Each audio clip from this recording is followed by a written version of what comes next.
Welcome everybody back into NerdSesh. As always, I'm Carson Bradburn, and alongside me is Logan Camden. And even though we are in the midst of the NBA Finals and we have Game 5 tonight, which you already know, we will be live post-game breaking all that down. We also have NBA offseason news going down, and we had a big story break yesterday that we weren't able to get to immediately because it was Father's Day, and both YBG Logan and myself have various children scattered across the globe who we had to send lumps of coal to.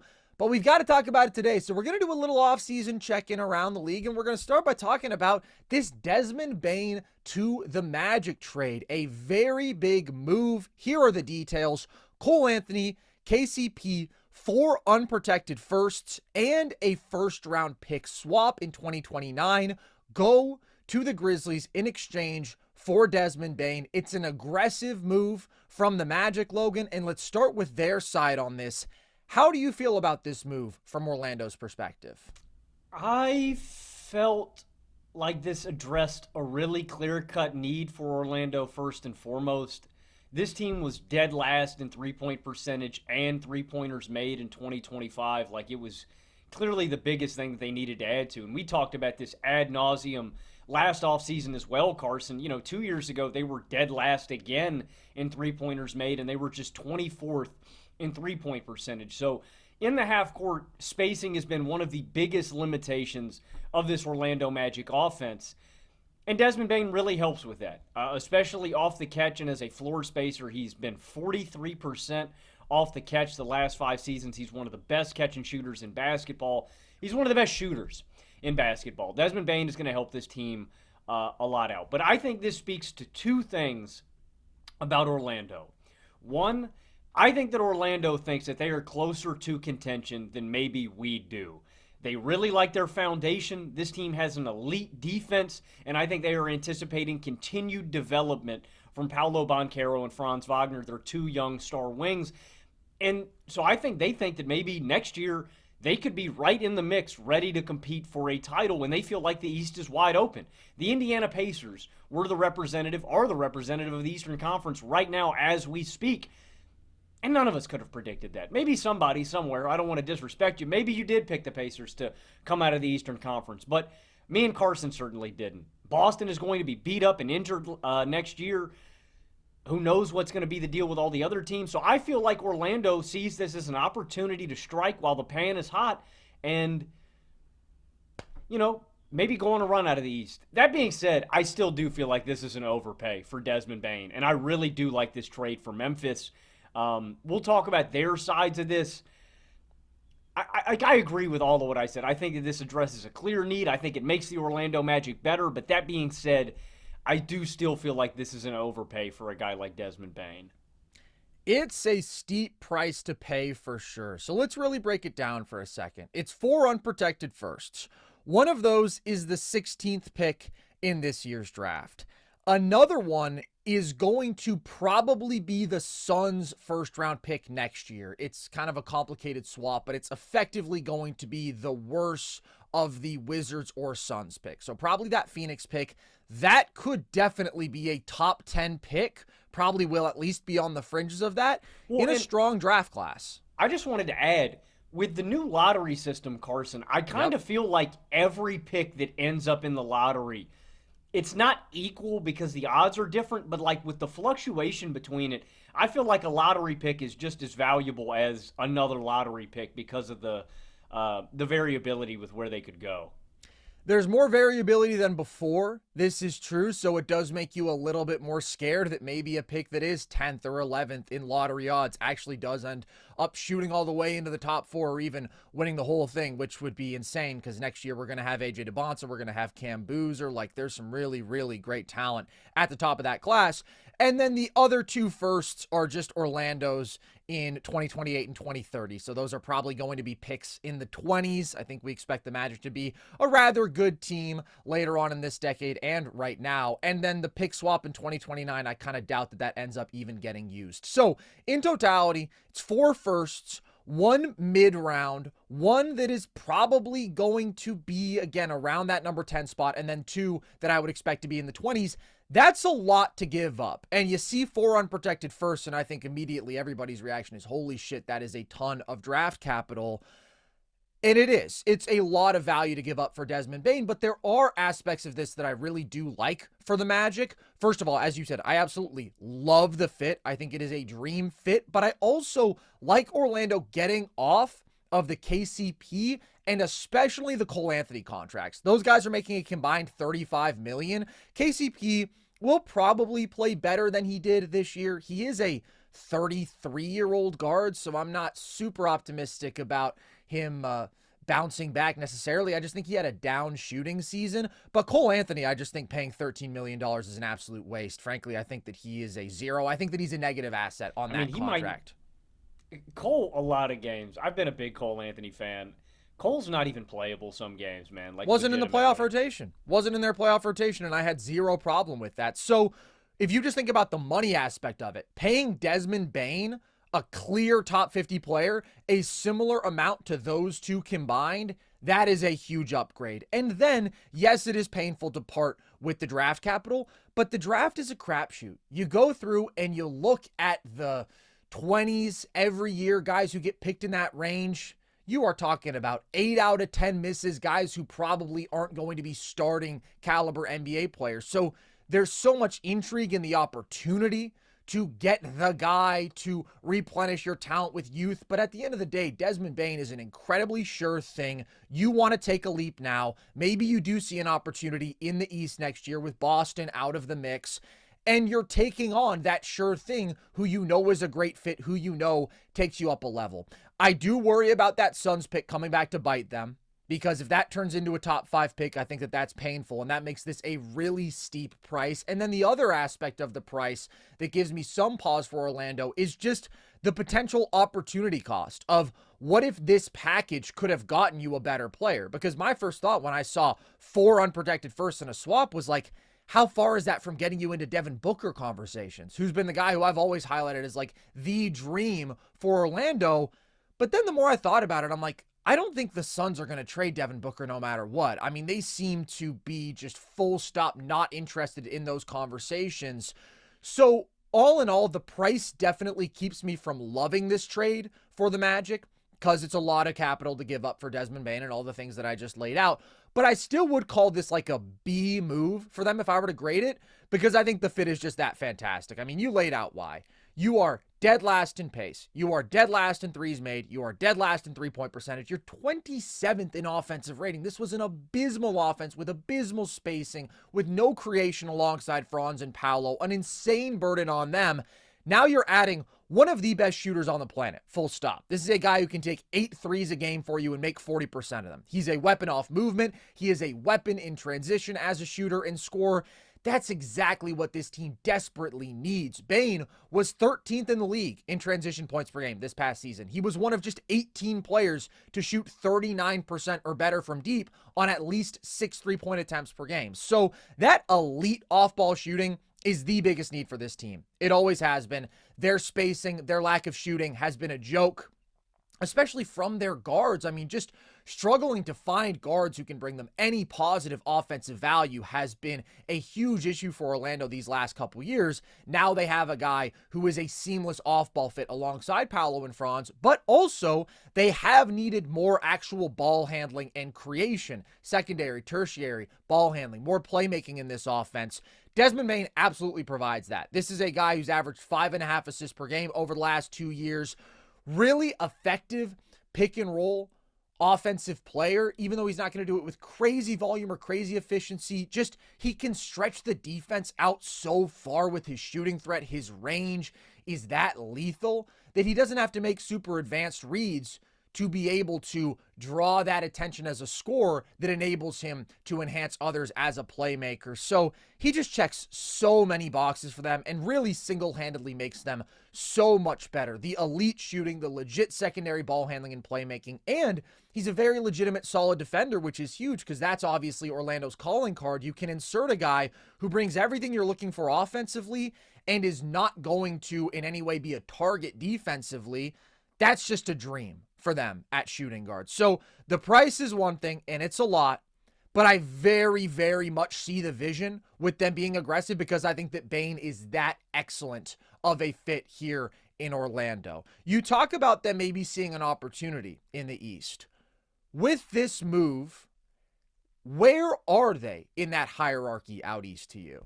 I was going to ask you the exact same question, man. So let me preface this by saying Boston is kind of completely off of my radar right now. And the only reason I say that is because I'm not even going to rank Boston right now in my hierarchy because Tatum's going to be out most of the year. Jaylen Brown just had offseason surgery. It's like, I don't know what this team is going to look like at the beginning of next year. So I would have them behind Indiana, concretely, definitely.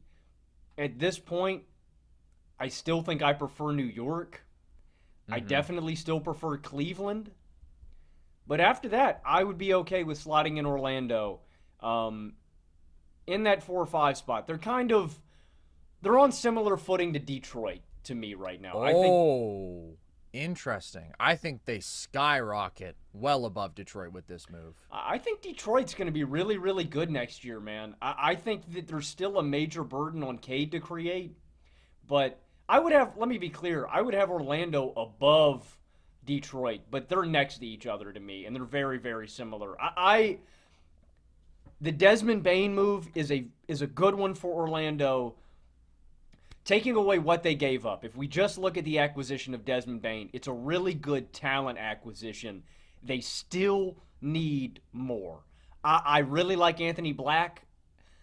I think he can step in and give them good minutes. I still want another dynamic scoring guard and like a guy that is like on a different level than like a Cole Anthony or something like that. A guy who's in a different tier. I don't know how feasible it is that they can go out and get a guy like that. I'd still like them to go out and get a little bit more shooting and scoring and offensive punch to add to their backcourt. You don't think that Desmond Bane can bring some of that just running bench units, being the offensive number one with those groups? They need more shooting. They need more scoring. They need more. It's still not enough to me right now. Yeah, to be a contender, I would agree, but I would have them closer to the Knicks than I would the Pistons. Like, I would also have them 4th. I think Cavs and Pacers are a pretty clear top 2 to me, and then I would go New York. I still think that even though the Knicks have such major defensive issues that I can't see them fixing with their current personnel, they are such an elite offense. I think that they can maybe squeeze a little bit more juice out of that offense. Maybe they improve their depth a little bit. But right now, I think that, yeah, there's a consistency with that offense that obviously Orlando does not have, and their two-way edge doesn't offset that. But if Paolo and Franz really progress, if they take a leap, absolutely this team could be better than the Knicks, because we can just pencil them in as a top 5 defense, like maybe a top 3 defense. They are absolutely incredible there. Their switchability, their size, their length, their physicality, their engagement and effort night after night, their depth in terms of defensive talent, it's exceptional. And so that gives them a really high floor. And we're talking about a team that has been in playoff series when they are among the absolute worst offenses in basketball. If you take them up a level to being an average offense, which I think Desmond Bane and slight improvements from Paolo and Franz can do, now we're talking about a team that I absolutely do think can knock off a New York. Maybe I wouldn't pick it, but maybe I would. I think that's the range that they're going to be in, and that's kind of long-term what you have to weigh when you think about the price that they pay for Desmond Bane, because they're limiting significantly their future asset pool, right? They are basically going all in on this. We're saying we're giving up all of our draft capital in terms of outright unprotected first-round picks for the foreseeable future. So you have to ask, is a top 4 of Paolo, Franz, Bane, and Jalen Suggs now coming back next year enough to contend long-term? And I think it should be. It's not going to put them at the forefront of these conversations. Obviously not with OKC. It's all in how great Paolo and Franz actually become. So that's what I'm saying. Without Desmond Bane, you're not close to those conversations. You could not have drawn up a worse offensive situation around Paolo and Franz than what they were dealing with this year. And you couldn't have drawn up a better fit than Desmond Bane. Again, there are better talents out there, but the fit is legitimately ideal. And so maybe that better talent was going to become available, who you would have rather invested all these resources in. But Desmond Bane is a really good number 3 who brings exactly what you needed. And I can't be too critical of that aggression, because if you believe in Paolo and Franz, if you believe that Paolo is going to be a top 10 player, that Franz is going to be a top 20 player, that these are guys who are going to be all NBA kind of players, then you should feel like Desmond Bane is absolutely a championship caliber number 3. Jalen Suggs is on a declining contract, which I like. Like, he's getting paid a ton right now, but they front loaded that before the Paolo extension kicks in, which is smart. So he's only going to be making, I think, $29 million next year and $26 million the year after that. And then it ends with a team option. So it's a high dollar value for him, but if he gets back to shooting the ball like he was in the 2024 season, then I think that you feel good about that deal. They're putting themselves in these conversations. They're giving themselves a puncher's chance in the East at least, and I like it. Like, I don't love it because they gave up so much, but I think it makes them way better. And now it's basically going to come down to, okay, are Paolo and Franz who you think they are? Can Franz actually figure out the 3 ball? Because if he does that, I think immediately this is a guy who is in all NBA conversations. Can Paolo improve some of the shot selection stuff? Can he just get better as a jump shooter? Can he get maybe more consistently selfless as a playmaker? Those are the questions, but there's so much ability there. The rare combination of size and strength and skill that he has, the production we've already seen in the playoffs, like, yeah, he's got to be more efficient. But when you put great offensive pieces around him, and Desmond Bane is a pretty great offensive piece, you make his job easier. You make him more confident in making those kick-out passes to a better shooter. You improve the spacing where teams can't load up on him as much. I agree, Logan. There is still more that needs to be done for me to feel like this Orlando team is a championship caliber offense. Everything has to get better. Their top 2 guys have to show a different level of consistency and efficiency and offensive process. And the supporting cast outside of Bane, I would need to see more consistent shooting, maybe a little more creation. But that's not really the bar at this point when Paolo and Franz are as young as they are. They got a lot better. They're a team that is a real threat to at least make like a conference finals run next year. And so I see the value. Again, I'm not really going to make like a major endorsement of this deal because they gave up a lot. But I think I lean on the side of liking it. I have mixed feelings, but I really do just like Desmond Bane in Orlando. I like it, and I think you said it well, that it opens a window for this team to make a conference finals run or a finals run potentially if things break their way, because I don't want to undersell Orlando's defense, and that's what you keep harping on, because that's the real strength of this team, is this elite defensive foundation that they have. And when you have a defense this great, your offense doesn't have to be the best of the best. It just has to be good enough to get you over the hump, and I definitely think Bane gets them closer to that. And it gives them an opportunity. Again, I think with the state of the East right now, there's a chance. And that's all you need. Again, we never would have saw this coming with Indiana, and so I think you have to capitalize on the opportunity that you're going to have in this next window. And Orlando's not going anywhere, so kudos to them for that. The reason I don't love it, Carson, is because I think the prospects coming out in these next few draft classes, I think we are spoiled with depth throughout these draft classes, with guys that are going to come in and be able to contribute immediately and be impactful from day one. And I just think that there definitely are going to be some guys that are picked with picks that they gave up or later than picks that they gave up that I think could step in here and be on cheaper value contracts. But I can't hate on the Bane move. So I wouldn't go anything lower than like a B- here. Okay.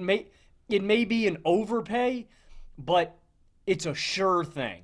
And there's value in that. There's security in getting a guy like Desmond Bane because you know exactly what you're getting. So it seems like we're pretty much aligned on the Orlando side of this. How about the Memphis side? How do you like what they did here? I actually really like this move for Memphis, Carson. I think Memphis has taken the temperature of the West in a very similar way that Orlando did to the East and has said, okay, we're cooked, effectively. And I'm glad that Memphis has reached this conclusion.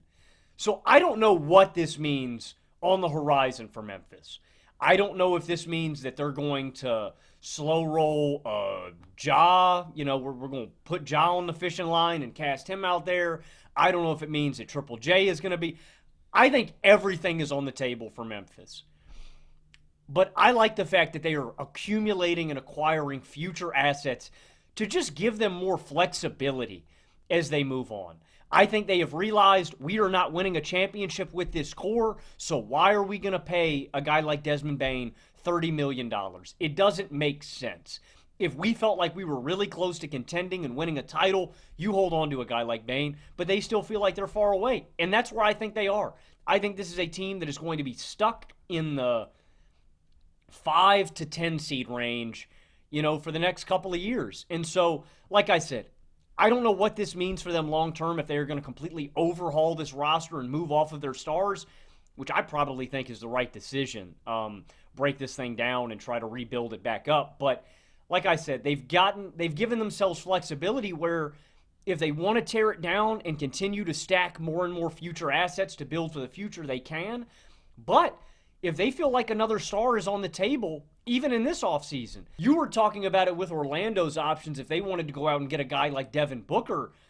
I'm not saying that's on the table, but the NBA moves fast. We don't know what stars are going to become available. If Memphis wanted to get into the Kevin Durant sweepstakes, if Memphis wanted to get into the Devin Booker sweepstakes, insert whatever star you want in those sweepstakes. Now, Memphis has 4 more first-round picks that they didn't have that they could package with I don't know, with a Triple J, with a Ja, whatever you want.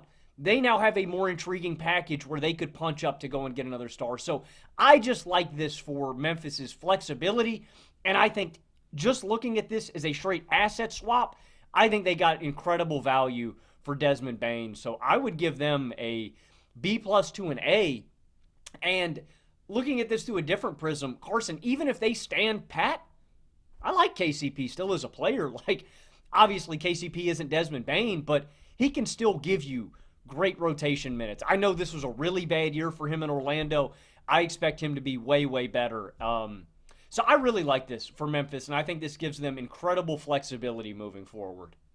Flexibility is the word here, man. And I like this a lot for Memphis, too, because you just were not remotely close as currently constructed. And that didn't change after you fired Taylor Jenkins. In fact, you crumbled and you got worse down the stretch. You were fully healthy to start the OKC series. And in the 2 games in which you were fully healthy, you lost by 50 and then you were down by 25 in the first half. So yeah, that's an incredibly high bar to put you up against the Thunder. But like, you were getting absolutely dogged. And it's not surprising. I think that there are some core limitations for a Memphis team that is built around Ja and Triple J right now, with the limitations those guys have as your best players. But considering all that, knowing that like, you're not in these conversations, really you don't have much of a chance to win a playoff series, it feels like right now, you have an opportunity to pivot off of a really good basketball player, but a guy who is ultimately your number 3 when you're not close at all to actual contention. And you can get back a starting caliber 2-way guard in KCP. He allows you to stay competitive. He can still fill his role at a pretty high level as long as he shoots better than he did last year, which he's been around a 40% three-point shooter for years. I think he just had a bad shooting season. And way more importantly, obviously, you're getting 4 first-round picks, which, as you said, are either extremely valuable to acquire and develop talent with, or to package in another big trade potentially, or a series of trades or whatever. You have a shit ton of assets in return for a guy who didn't have you in the position that you need to be in to be happy as a team.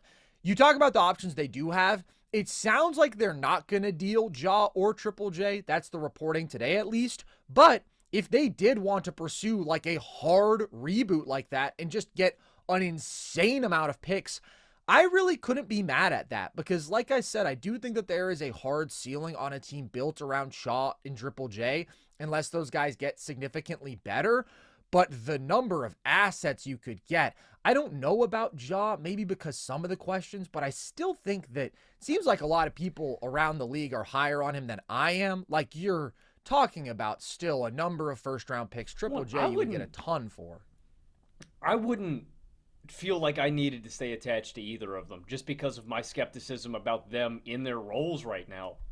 Yeah. I don't know if Ja is a number one. I don't know if Triple J is reliable enough to be a number two. I wouldn't feel obligated to hold on to either of those guys.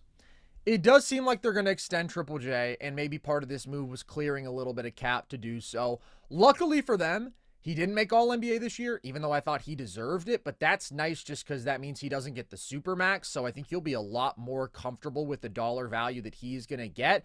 And now, presuming that they don't do anything major with Draw or Triple J, they just have a lot of assets to try to retool with, and when you get this many picks, man, maybe you get lucky with that 2026 Suns first, and like that changes everything. Maybe that pick does jump way up, and again, it still has to be the worst of the Wizards or Suns pick, but like if that ends up being the fifth pick because the Wizards get the fourth pick, in which case the Wizards just get their own pick back. Again, it's complicated, but like that could be a star caliber talent, and that could be a guy who maybe does put you into conversations that you weren't previously in.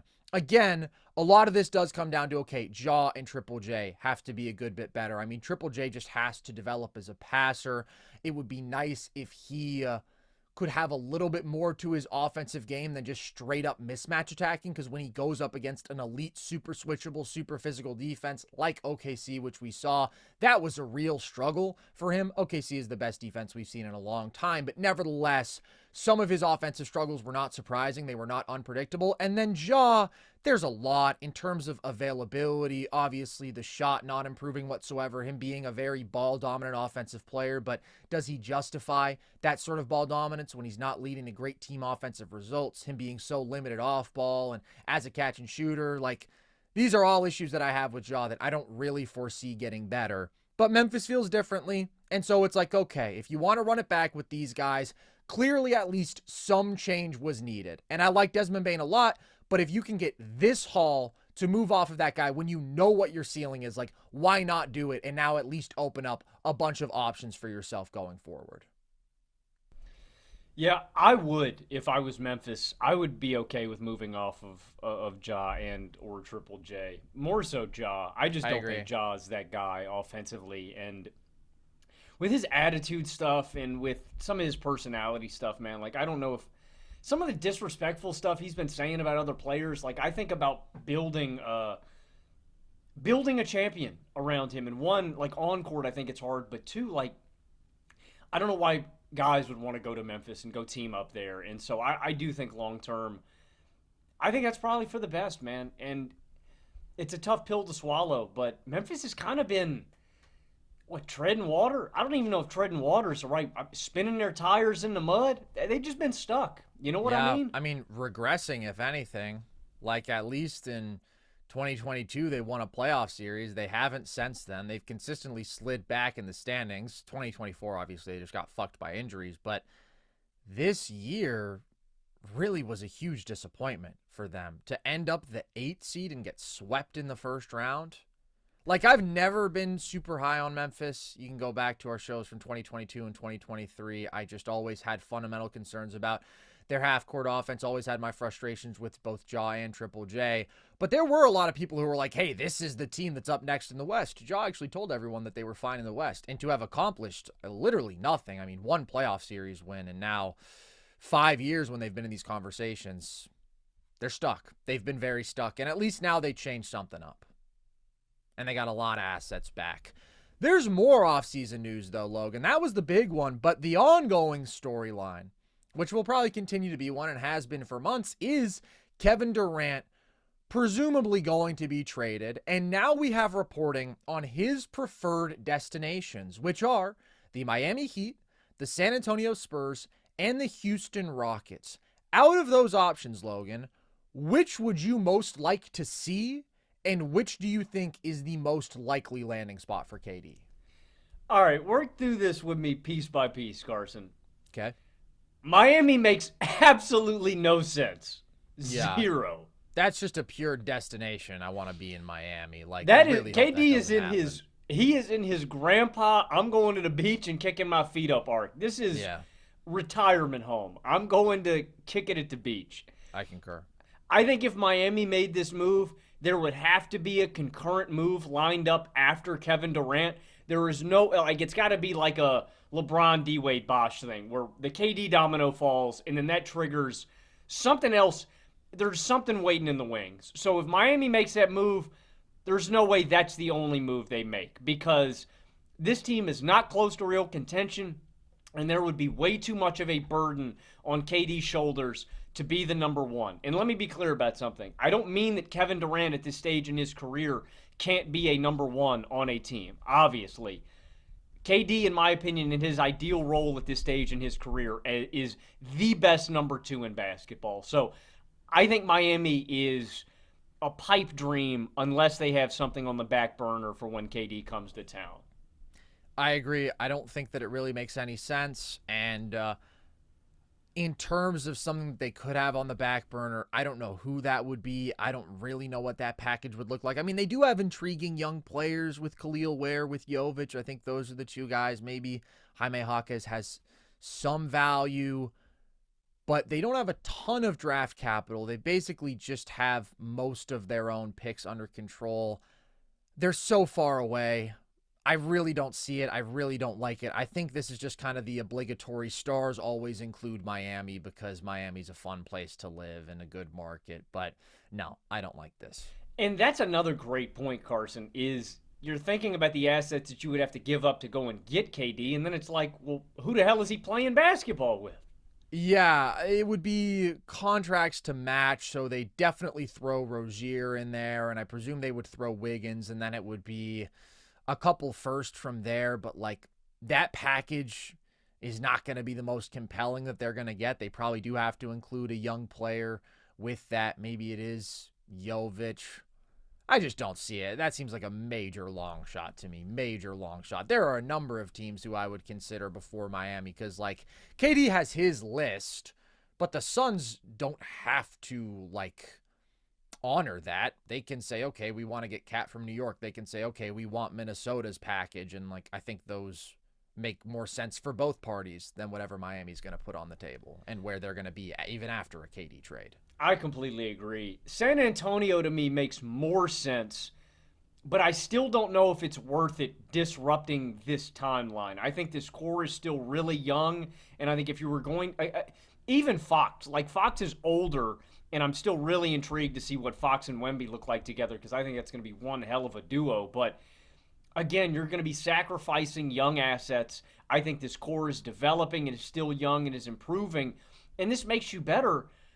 But I just don't like how this timeline matches up with this window. And I feel like your window with KD, and again, San Antonio will probably be able to pivot to a new window because they're going to have Wemby and Fox. But I don't know if it's worth it sacrificing the young assets that you're going to have that could be in both windows to open this one up with KD. So San Antonio, I certainly like more than Miami, but it's still not my favorite fit. Interesting.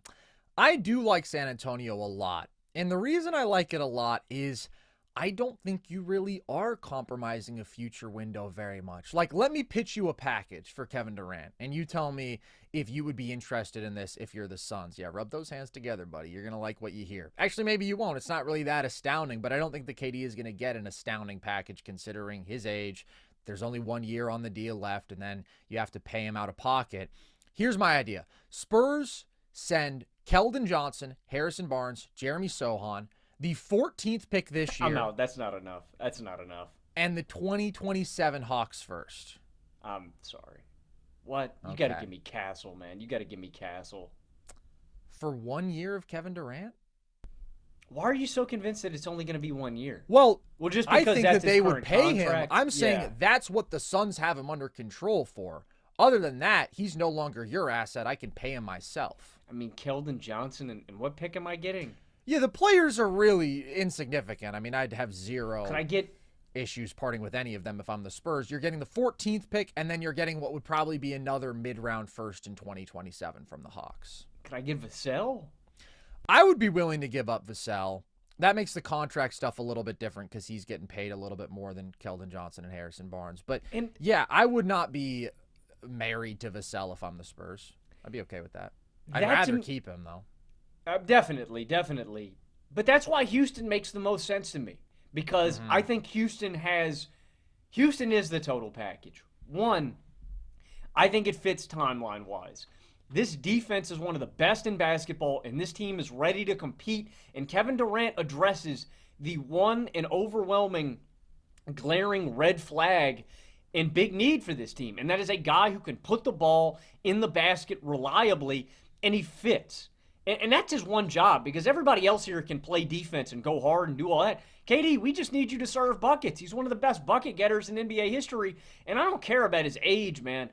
Like, that's the one concern about doing this KD trade is the age and injury history, but he has been available, and he's been healthy these past couple of years. So I'm okay with getting him, and I think he can, I don't want to say let off the gas a little bit, but I feel like in a situation like Houston, he wouldn't have to give his 100% every single night. He could give me 80 in the regular season and then crank it up during playoff time.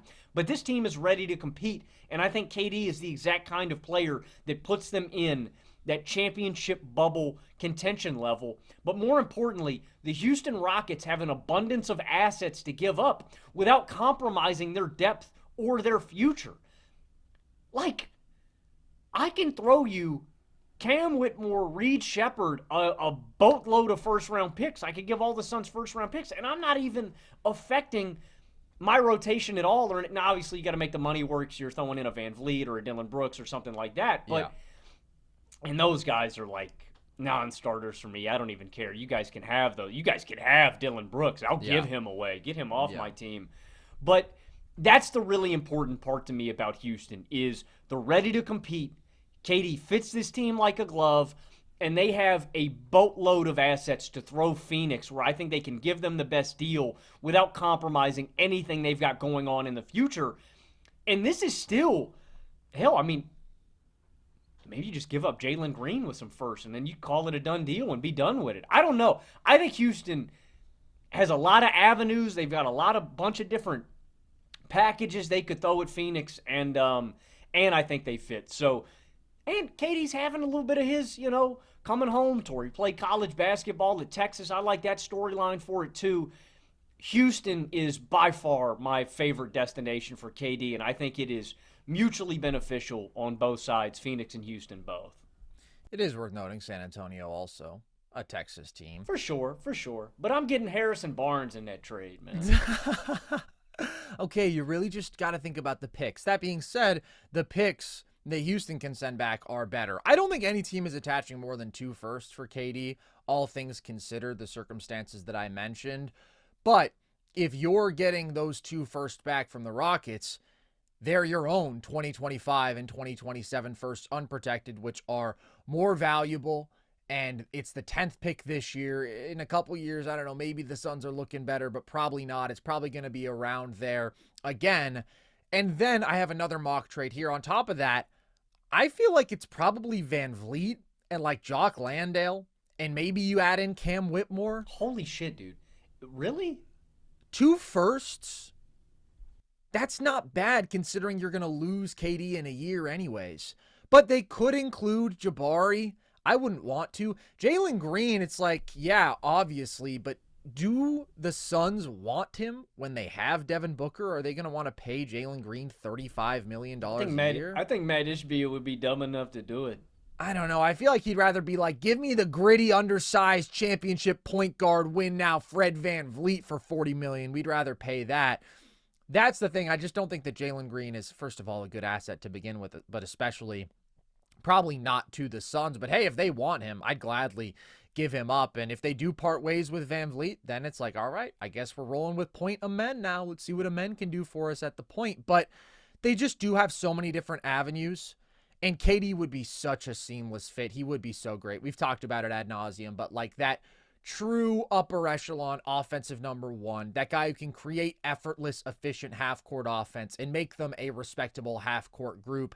That's what they need because the defense is elite. The depth is really good, but you need that guy who was able to just produce easy, consistent offense in a tough playoff rock fight environment. Lord knows they didn't have it this year. Kevin Durant is still absolutely that. I'm just going to continue to harp on how good of a player he is. He's easily in my top 10. He's probably in my top 8 right now. He gives you 27, 6, and 4 on 64% true shooting, while he is still a clear positive defender with his rim protection, with a little bit of that matchup versatility as a forward. But he's just like maybe the greatest plug-and-play superstar in the history of this sport on both sides of the ball, and that's something that immediately takes the Rockets up multiple levels. They still certainly would not be favored over the Thunder, but they would be now in those upper echelon conversations in the West instead of being a first-round exit.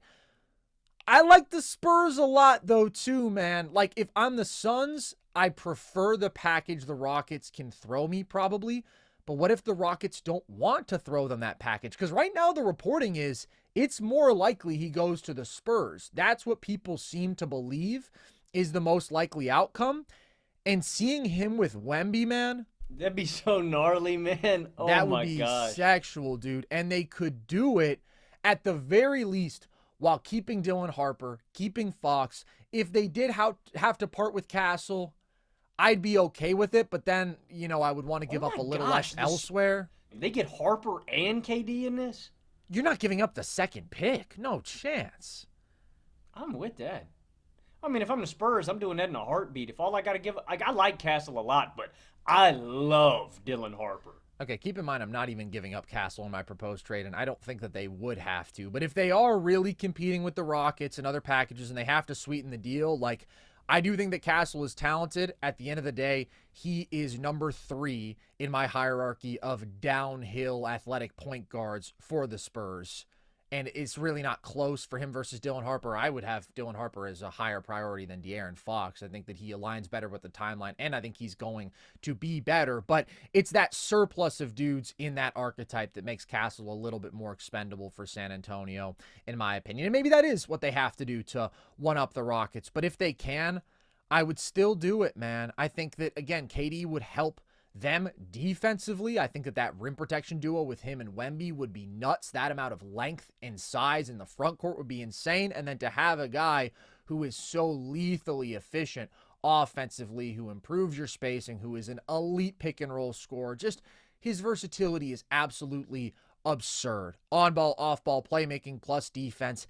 And you really don't have to blow up your asset pool if you're either team to go out there and get him. And I know that people talk about the age with him, and of course it's a factor, but this dude is still a top 10 player, even after the blown Achilles, even as his rim pressure has deteriorated, his ability to get to the line has gone down. He still gives you this top 10 production because his size is obviously always going to be extremely valuable. And he shoots 55% from mid-range and 40% from 3 and is a one-of-a-kind ball handler at his size. That stuff ages like fine wine. It already is, and I don't see why it would continue to. So, if you ask me, what would I rather see? I think I'd slightly prefer seeing him play with Victor Wembanyama and the Spurs. I just think that duo would be so sick. But I think it's very close. I mean, either Houston or San Antonio would be awesome. I think they can both make it happen. Which do I think is more likely? Right now, based on rumblings, it seems like the Spurs are a little more interested. And so I think I might give them the slight nod, even though Houston probably can offer the better package. I don't know if they will. I just want to see KD stay healthy wherever he goes. That is my one wish. And the only reason I say that is just because I know that a lot of people will make that's the one skepticism that I'm seeing from a lot of people online about a KD trade is they just go, why would my team, because it's from their perspective of their team, why would my team want to trade for a guy this old, who's this injury prone, who I don't know how much he's got left in the tank? I still believe in KD. I just don't want us to be in month 3 or 4 of the season, KD gets hurt, and then we have this, we gave up all this. It's KD, man. You're going to do whatever you need to get KD because he's still a, top 10 player on the planet. Yeah, obviously there's the possibility that he misses 30 games in a season, and he had some of those issues in the 2021 to 2023 seasons. Last 2 years, though, played 75 games last year, 62 games this year. He's been healthy for 4 straight postseasons since the Achilles injury. So I think I'm just higher on KD than average because I think the basketball ability is that insane. And I think some of the concerns are a little overplayed, especially when it comes to like locker room stuff. Get out of here with that, dude. That's not the problem. I don't think that's ever been the problem with Kevin Durant. Like the Suns' problem is they traded an insane amount when their window was already closed, when they had just dropped off too much as a basketball team, and then they give them Cam Johnson and Mikal Bridges and 4 firsts. That was just not a smart basketball move in retrospect. The Nets, they just never got healthy. Like, I feel like there are a lot of things that people contribute to. Oh, they traded for KD. That was the problem. That I don't think is accurate. That I think does lead to him being underestimated as an elite top 10 superstar now. And if you can get him at a discounted price, which somebody is going to do this offseason, I think that's a win if you're a win now team and you're trying to take that level up. Even if you're the Spurs and it doesn't launch you into like true contention, it makes you way better. And you're not losing sleep over any of these assets who you're parting with. And now it's like, okay, Wemby, we're showing you that we're aggressive. We're committed to winning at a high level around you. Obviously, there's going to be a post-KD window. There will be multiple iterations of building around Wemby. And this could be the first where you get really serious. And I like it from that perspective. But again, Phoenix could trade him anywhere, and it'll just come down to probably who makes the best offer. One of those potential contenders, Logan, the New York Knicks, who are in the midst of their own very strange offseason storyline, which is not for a player, but their head coaching search. They fired Tom Thibodeau, of course, and we haven't really talked about this much, but it's been a huge story because this process is dragging out now, and it's been very odd. What do you make of what's going on with the Knicks head coach search? Yeah, it's really weird. I mean, all their requests to interview different coaches across the league is so strange, considering that they're like guys that, no, I'm not letting you talk to Jason Kidd. I'm not letting you talk to Chris Finch. Those are my guys. Like, Ime Udoka, Quinn Snyder. Like, these are some of the best coaches in basketball, in my opinion. I mean, I think this has Dolan's fingerprints all over it. And at this point, I don't know how you feel about it. I think I kind of would have just rather stuck with Tibbs, if I'm being honest. I do like a few of their options. I think my two favorite are Mike Brown and Taylor Jenkins, but I don't think either of those guys do what you want them to do. I don't think they bring a. I don't know. I still think the Knicks roster construction limits their championship contention. There's not a. I don't want to put it all on the coach. I was going to say there's no coach that they can get that's going to put them into championship contention, but it's because of their glaring roster limitations. I like Mike Brown because I've always liked Mike Brown. I loved Mike Brown as the Kings head coach. I think the reason that Brown got fired as the Kings head coach was bullshit, that Fox didn't close out on a shooter, and that's the reason that he got booted out of town. Like, I know the Kings had a tumultuous season. I think they are also a team that was limited in their aspirations as a team by glaring roster issues. And so I think Brown kind of got scapegoated out of that situation. I've always liked him. I think he is a brilliant offensive mind that is going to wring the most out of his basketball team's offense. And that's why I would like him in New York. I think this is a guy that could step in here with the current roster that's constructed, with Brunson, with Cat, and could maximize their offense. I still think there's defensive issues. I think it's going to be a bad defense straight up, but I think he could get the most juice out of this offense because he's a really good basketball mind, and I've always liked Mike Brown. Jenkins, I think would kind of be a lateral move to like a Tibbs. I like him as a defensive coach. I think he's going to play the right guys. I think he would be really smart with their rotations and would probably help conserve some of their energy. He'd be like I say that he's similar to Tibbs. He might be an anti-Tibbs in that way. True. It is weird, though. I like Mike Brown the most, though, Carson, if they're not going to make any big moves, because I think he is a really good offensive mind, and I think he would get the most out of this offense. But I want to be clear about something when we're saying this. People love to attribute coaching is the hardest thing to do in sports, and people love to attribute blame and credit solely to the coach. There is not a grand slam hire that the Knicks can make. I think the best, to make a baseball analogy, I think the best thing the Knicks could do with this is a double or a single, and I think they got to live with that. Yeah, I agree with that. I definitely am fine with them firing Tibbs. I think that there was all sorts of outcry from media, people being like, oh, but you just had your most successful season this century. And it's like, that's because you had your most talented team. And I do think that Tibbs does have clear limitations as an offensive guy, at times maybe being a bit overly rigid with his rotations.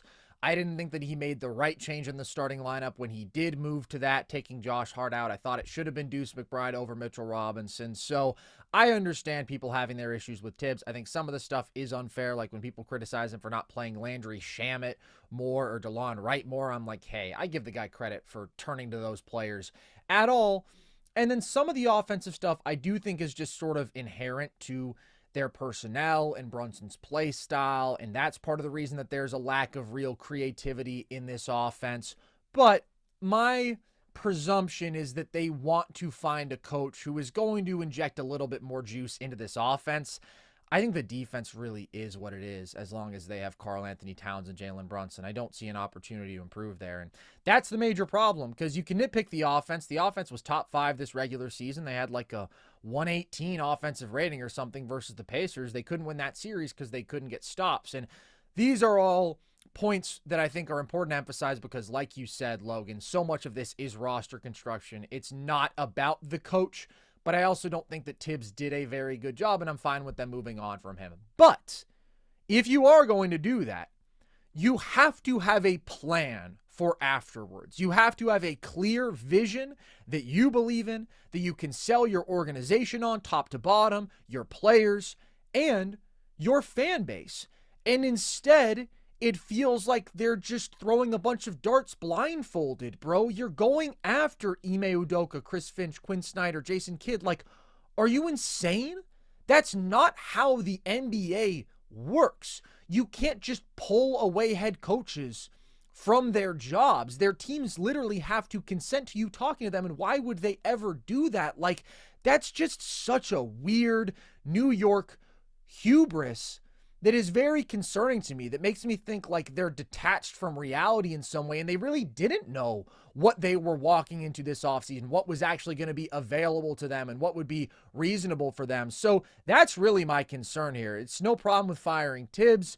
It's a lack of a plan, a lack of an organized approach, and just what that communicates to your entire fan base, to your entire organization, because it's not good. If you're going to make an aggressive move, you better know what you're doing, and that is the exact opposite of what it feels like we're seeing from the Knicks right now. That being said, they've already called up every existing head coach in basketball, and they've all denied their interviews. So now, you mentioned the two names who there is reporting they're going to go ahead and interview, and Taylor Jenkins and Mike Brown. I think either one would be fine. Like you said, it's not going to be a home run, but I would probably prefer Mike Brown too, just because I think he is a guy who might be able to inject some more motion, some more handoffs, a little bit more variety and movement into this offense. I think that his Warriors background helps there. I think he really did do a phenomenal job with the Kings offense initially, and then just sort of they hit their head on the ceiling that they had with their talent, and I think maybe some things ran their course in terms of personalities, but I do think he's a very good offensive mind. Jenkins, I don't want to make absolute statements about him because we've seen him coach one team, but what he did do well with Memphis was the defensive coaching, the development. I thought their entire staff did a great job developing depth. I'm not sure if he can help the Knicks as much there. You know, maybe he develops Dadier, but that's not really the priority for their roster. And I do think so much of their defensive issues are personnel. So we'll see where they land. To me, it's all almost secondary to the fact that the process has been so silly, and that's just been such a bad look for them. I probably won't have super strong feelings about whoever they go with. I just think they've gone about this in a way that looks really bad to everybody, where we're all pointing and laughing and being like, what the hell are the Knicks doing? They're doing the classic Knicks thing. They're doing the classic Dolan thing, and they were able to avoid that reputation these last couple of years. They make the Eastern Conference Finals. They had shown a lot of competence organizationally, and this is not that. Yeah, this has got James Dolan's grubby fingerprints all over it. Yeah, I agree. All right, Logan, we'll have a lot more offseason talk once we really get into things. We have a full draft episode coming for you guys on Wednesday, where we're going to answer a bunch of questions because we got to get to draft stuff because these finals are about to push up right against the draft. Before we do go, though, I do want to ask you for one key for Game 5 tonight. We will be live post-game. We'll give all our thoughts then, but what's one thing that you're looking for that you think is going to be very big in this one? I know we've beaten this like a dead horse throughout these playoffs, but I really think that J-Dub and Chet are going to be the difference maker to me in this game. And it's like there are some certain schematic things that I'm looking from the Indiana defense that I think are going to be important. How they defend Shea, the ball pressure, how he deals with it. Is he going to play make better than he did in this last game? Is he going to make better decisions? How unselfish is he going to be? But really, last game was so weird, too. I also don't want to take a ton away from it because that was such a strange game. But J-Dub and Chet are the difference makers to me. J-Dub played a much better game, a much better second half, was super aggressive getting downhill. Chet has struggled to score the basketball from behind the arc. Basically, what I'm saying is I feel like I'm more confident in what I'm going to get as a baseline from Indiana. I'm pretty confident. I know what they're going to do schematically, what they're going to do game plan-wise, what I'm going to get out of their players.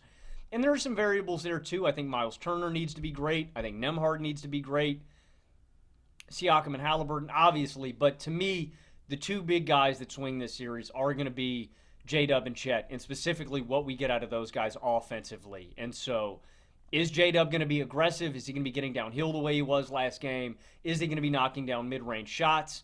How is he going to do ball handling and filling in the non-Shea minutes when he's off the court? And how imposing is Chet going to be on the game? Is he going to have a really non-existent kind of game like we saw in Game 1 where he's passive, where he's not really attacking? Or is he going to be aggressive? Is he going to be shooting a lot? That's really, J-Dub and Chet to me are the two biggest things that I'm looking out for in Game 5 tonight. But I've been super pleased with this series, man. This is it's been an awesome series thus far, man. I can't wait. Always fair to call out those two as a key because they truly are. I mean, the win-loss splits for OKC in these playoffs, their performances have been maybe the single biggest factor. But when I look at this series and when I look at where we're at right now and how the last couple games have gone, the biggest key to me is SGA, and specifically his playmaking, his ability to dissect this defense as a passer, because I thought that last game was a disaster from him in that way. And a lot of people disagreed with me calling that a C- Shea game by his standards. I stand by it, man. Like, I thought that the clutch heroics were great. He delivered them at the biggest moment of his career up to this point. That is huge, those 9 straight points in the fourth quarter. But 0 assists was absurd. I thought that he repeatedly missed playmaking opportunities, spotting cutters, struggled against double teams, didn't make any real effort to get his teammates involved, and took a lot of tough shots instead of getting deep penetration into the paint and then creating for teammates, which is when he's most effective, when he blends that with the elite, hyper-efficient scoring. So I really did not like his approach to last game. I thought that they were able to get away with a win because their defense was so great, and some of those shots fell for Shea in the fourth quarter, but really a lot of it was the defense holding Indiana to 17 points. I still think you need major offensive adjustments if you're OKC. So part of this is finding ways to get him free of Andrew Nembhard, who has done such a great job on him. We saw some of that down the stretch of Game 4, where they had SGA repeatedly screen for J-Dub, so he could at least get the Nesmith switch, which is a more favorable matchup for him. It's still their second best Shea defender, but he was able to draw a couple fouls. Nesmith is a little handsier. He's more foul prone than Nembhard. That's been a thing for him throughout these postseasons. He averages over 4 fouls a game in the playoffs. So that's an opportunity. He has 22 points in the 6 minutes he's been guarded by Nesmith, compared to 37 points in 34 minutes guarded by Nembhard. Part of that is he shoots the ball a lot more when he's guarded by Nesmith, because if he ends up in that matchup, there's a good chance that it means that they've deliberately targeted Nesmith. They've tried to get that switch, so SGA is going to be more aggressive. But you see the difference in productivity. And then, he's really had success against basically anybody other than Nembhard. He's 10 of 18 when guarded by Shepard or Mathurin, and the big number, 13 of 17 when guarded by Hallie or Miles Turner. Those are the two guys who have consistently struggled in this series. Hallie has improved as this series has gone along, but still, you bring him into the action, you force them to put two on the ball briefly. Now you have an opportunity for Shai, maybe to beat the show with his quickness, maybe to get a quick pass out to Cason Wallace, who has slipped the screen, and now you have a 4-on-3. That's just a good guy to target. And then Miles Turner has struggled overall, especially when he comes up and plays at the level without giving you a hard blitz, because that's when Shai has been able to get around him or split the pick and roll. So part of it is just being smart about finding those advantageous matchups for him. So much of it is just being a willing passer. It's truly that simple. That's probably the biggest adjustment Shai needs to make. And one more little wrinkle that I would like to see. It seems to me like the Thunder want Shai to be off the ball a little bit more. I think that we saw that in Game 4. He was off the ball more in Game 3. I don't know how much of that was a choice versus Indiana just denying the shit out of him, but they are denying him so hard. They're pressuring him so hard. Nembhard is picking up 94 feet, and I think we just saw him get worn down in Game 3. We saw the whole OKC team get worn down in Game 3, but especially Shai. It seems like they want to alleviate a little bit of that pressure on him, which I don't love, because I want Shai basically making as many decisions as possible for this offense. I just think he's such a stabilizer when he is actually being a willing passer. But if he is going to be off ball a little bit more to conserve some of that energy for him throughout the game, I would like to see him used more as a screener. And the first thing that you think of there is him screening for J-Dub, as we saw, to get that Neesmith switch. Let's run point Chet, bro. Let's run some point Chet. Well, I'm not thinking inverted pick and roll. I am thinking, though, that he can set a number of off-ball screens for Chet. And I actually think those two involved in an off-ball action together could be really effective, because I mentioned this after Game 4. That's where I would like to see them get Chet a couple more touches. I think when he's flying around screens and is either able to get a free cut to the basket, or if he's able to curl around over top and catch it in the nail area, maybe get a step as a driver, maybe get to those little free throw line jumpers, that's when he's at his best. And when you have Shai screening for him, now you put the defense in a tough position. Like, are we going to switch that? We certainly can't lose Shai and let him get a free cut. So maybe that means now we lose Chet. Like, I just think having two offensive threats involved in the same action like that off ball, it's a way to weaponize Shai's gravity away from the ball in a way that we really don't often see from this OKC team, and that's not going to require a lot of energy from him. He doesn't have to be bringing the ball up, trying to beat that pressure 94 feet. So that's something else I would like to see. Really, I just think there's a number of ways in which Shai can and should be better, and some of it is strategic adjustments. Some of it is you need to be a better playmaker and a better offensive engine, not just I'm looking to score every possession.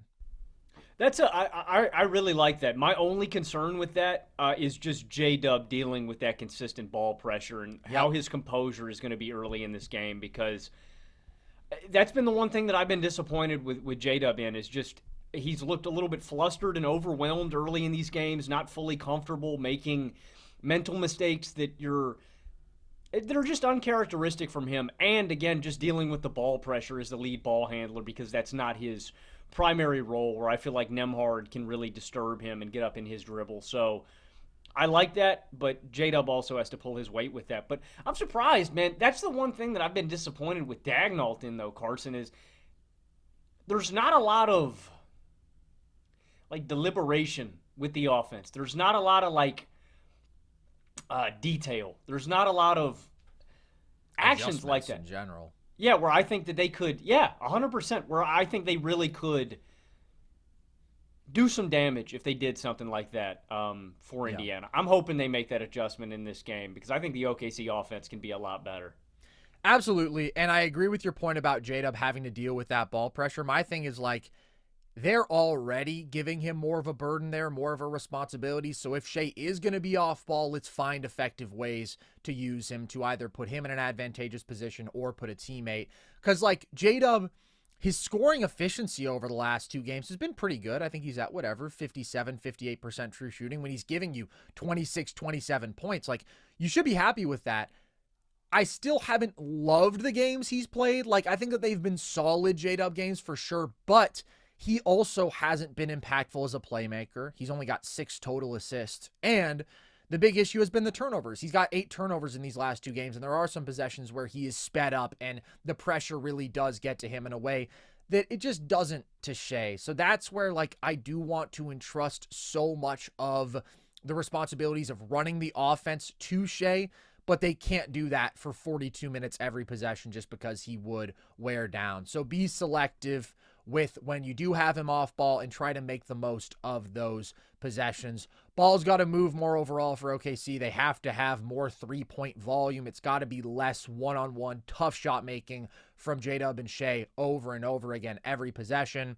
I think their defense can play a better complete game than they did in game 4. I thought the fourth quarter was excellent, but the first 3 quarters weren't quite up to their suffocating standard. And part of that is going back to Chet at the 5 in your starting lineup, and I would put Alex Caruso in that starting 5 over Case and Wallace. That's something we've talked about a lot. That would be another adjustment I would love to see from Daigneault and the OKC Thunder. There you have it, folks. All of our thoughts on what's going on now around the NBA. We will see you post-game tonight. We'll see if OKC has made those adjustments. I do think that they'll win this game, but Indiana has done a hell of a job sort of playing the series on their terms over these last couple games, and I think they should feel good about where they're at, certainly given what the expectations were coming into this series. OKC has to figure some stuff out for sure. I'm optimistic that they will, at least to a large enough extent, to go out there and take this win on their home floor. We appreciate you guys watching. As always, if you want more of our content, then hopefully you know where to find it all across our YouTube channel. We have all of our full episodes, all of our post-game reactions, all of our video essays and video breakdowns. And if you want to listen to all of our full shows without having to look at our ugly mugs, you can do so across all audio platforms. You would be missing out on the YBG Logan hat, which is just a sight to behold, and I really fresh, do feel ain't it? for you. It's fresh. It's fresh as hell. Now, you have some sort of clips on there. Yeah, dude, I've gotten some mods to the hat now. These don't come standard. If you get your own YBG hat, which you can, at my boy Cam's site on Instagram, probably at the link in bio. Shout out, free plug. It's not gonna come with this, but the hat is still fresh. It's not a great plug. My boy Cam, nobody Young, knows Black, who and that Gifted. is. Peep it. IG. Get your hat. That's the link handle? in bio. That's the handle? They're at First Fridays, I think, in your neck of the woods, Carson, in San Francisco. I think that's where he's posted up at now. Big ups. I think he's doing some work for Cal. Oh, look at that. Well, How shout about out that? But yeah, Cam. I got a fishing hook and a couple of things up here. That's You the rock it? modded You- YBG hat. That's want me going to to- run you about $4,000, $5,000 if I'm not mistaken. This is game worn, so I got the sweat stains included if you want the one off my head. That's going to run you $10,000. That's going to be at You want me to our get you one, merch Carson? store. You could be YBG Carson. That's your thing, man. I'm good, but I appreciate the offer. So check that out if you want. You can look like Logan Camden. Who doesn't want to look like Logan Camden? You can also follow us across social, TikTok, Instagram at NerdSesh, Twitter at Nerd_Sesh, and you can join our Discord if you want to chat with the gang. That is linked at the link tree across our social media bios. So with that, as always, appreciate you guys. I've been Carson Brabber. I have been Logan Camden. That was YBG Logan, and this has been NerdSesh.